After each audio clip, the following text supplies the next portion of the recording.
সুপ্রভাত। রেনবো চ্যানেলের পক্ষ থেকে আপনাদের সকলকে জানাই অসংখ্য ধন্যবাদ এবং অভিনন্দন। আজ আমি চলে এসেছি ঝাড়গ্রাম জেলার একটি নদীতে।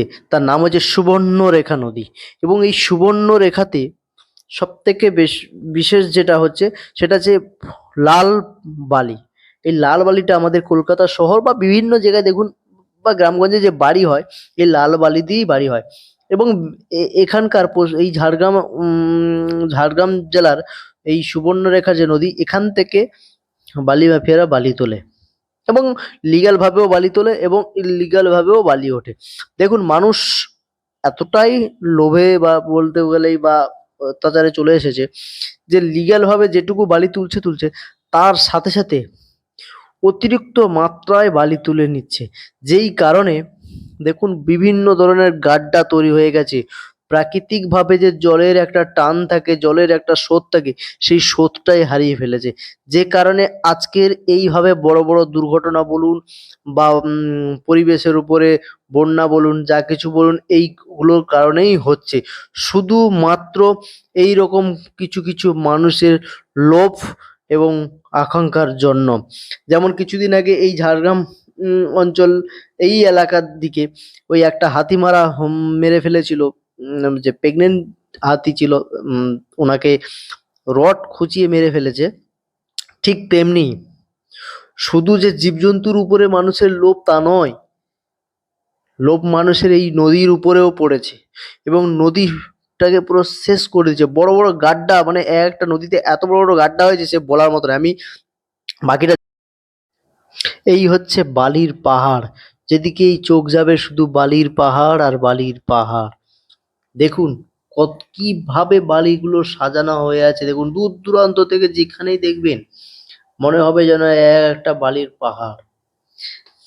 দরকার, নিশ্চয়ই বালি সত্যিই দরকার, কিন্তু যেটুকু প্রয়োজন সেটুকুই দরকার থাকে।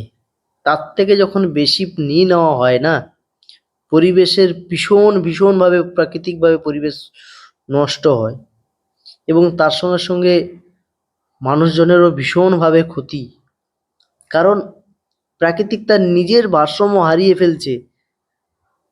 জলের যে স্রোত, সেটা নিজের মতো করে হারিয়ে ফেলছে। এইসবের কারণে শুধুমাত্র একজনই দায়ী, সেটা হচ্ছে মানুষ। আমরা সবাই দায়ী। কারণ আমার আপনার সবারই এটা লোভ চলে এসেছে। আমার আপনার এই কারণেই বলছি, কারণ মানুষ জাতের মধ্যে তো আমরা পড়ি, এবং তার মধ্যে কিছু পরিমাণের যে মানুষ, লোভী মানুষ, যাদের হাতে পাওয়ার আছে, যাদের আছে সব, তারা সেই পাওয়ারকে ব্যবহার করে এইসব করছে। আর আমরা আমাদেরকে দায়ী, দোষ বা দোষারোপ কেন দিচ্ছি? কারণ আমরা এর প্রতিবাদ করি না, প্রতিবাদ করতে জানি না। একটাই কারণে ভয়, যদি আমরা এই নিয়ে প্রতিবাদ করি, যদি আমাদের জেল হয়, যদি আমাদেরকে কেউ অ্যারেস্ট করিয়ে দেয়, যদি আমাদের উপরে কোনো অন্যভাবে কোনো রকম অত্যাচার করে, প্রত্যেকের মানুষের একটা ভয় থাকে। কিন্তু আমরা যদি সবাই একজোট হয়ে এই সব জিনিসগুলো রুখে দাঁড়াই, বিশ্বাস করুন একটা সময় পৃথিবী আবার তার নিজের মতো করে বাঁচতে পারবে।